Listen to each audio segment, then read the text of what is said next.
বারবারই ফাঁকি দিচ্ছে বর্ষা। কলকাতা সহ দক্ষিণবঙ্গে আজও বাড়বে অস্বস্তি, উত্তরবঙ্গে প্রবল দুর্যোগ। মঙ্গলবার সকাল থেকেই মেঘলা আকাশ, রয়েছে বজ্রবিদ্যুৎ সহ কলকাতা এবং দক্ষিণবঙ্গের বিস্তীর্ণ এলাকা জুড়ে বৃষ্টির পূর্বাভাস। তবে বারবারই ফাঁকি দিচ্ছে বর্ষা। বৃষ্টির পূর্বাভাস থাকলেও তা হচ্ছে না। প্রত্যেকবারই বর্ষা নিয়ে নতুন আপডেট দিচ্ছে হাওয়া অফিস।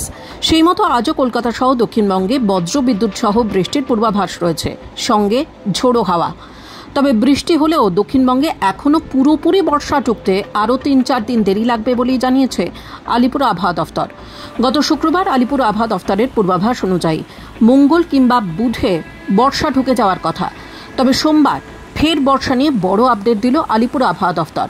হাওয়া অফিসের পূর্বাভাস অনুযায়ী বর্ষা ঢুকতে এখনও দিন ৩-৪ অপেক্ষা করতে হবে। আবহাওয়াবিদরা জানাচ্ছেন, বর্ষার অনুকূল পরিস্থিতি অনেক দিন ধরেই তৈরি হয়েছে দক্ষিণবঙ্গে, কিন্তু দুর্বল মৌসুমি বায়ুর জেরে এখনও অধরা বর্ষা। তবে আগামী কয়েকদিনের মধ্যেই শক্তি সঞ্চয় করে দক্ষিণবঙ্গে ঢুকে পড়বে বর্ষা, এমনটাই পূর্বাভাস আলিপুর আবহাওয়া দফতরের।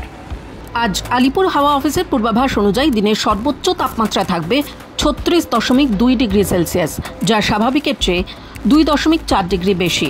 আর সর্বনিম্ন তাপমাত্রা থাকবে 30.4 ডিগ্রির কাছাকাছি, স্বাভাবিকের থেকে 3.4 ডিগ্রি বেশি। বাতাসে আপেক্ষিক আর্দ্রতার পরিমাণ থাকবে 92%। ফলে তাপমাত্রার বিশেষ হেরফের না হলেও বাতাসে আর্দ্রতাজনিত কারণে দুর্বিষহ হবে পরিস্থিতি, বাড়বে অস্বস্তি। টাইমস নাও খবর।